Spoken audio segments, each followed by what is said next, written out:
জয় জগন্নাথ। ৫৬ ভোগের একটি রান্না মহুরা।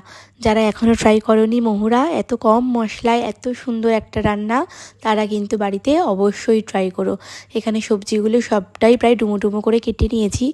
কি কি সবজি ব্যবহার করেছি বলছি তোমাদেরকে। গ্যাস জ্বালিয়ে কড়াই বসিয়ে ঘি দিলাম, এরপর ফোড়নে হিং আর তেজপাতা দিয়ে দিলাম। কাঁচকলা, কচু, কুমড়ো, মিষ্টি আলু, পটল আর সব কিছু দিয়ে একটু নাড়াচাড়া করে দিলাম। এখানে কিন্তু আমি ব্যবহার করেছিলাম বেগুন, সেটা একটু পরে দেব। এরপর একটা মশলা করি।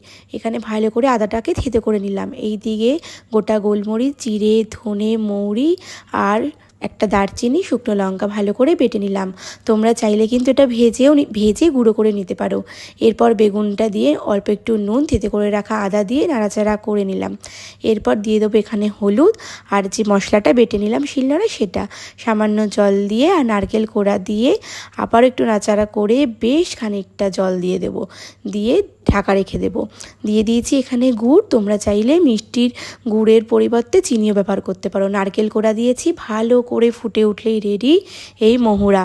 কেমন লাগলো এই মহুরা অবশ্যই কমেন্টে জানিও। সব সবজি খুব সুন্দর ভালো করে গলে যখন ঘন হয়ে যাবে, এই মহুরা কিন্তু একদম রেডি। আমার যদি রান্নাটা ভালো লাগে, পেজটা প্লিজ ফলো করে আমার পাশে থেকো। টাটা।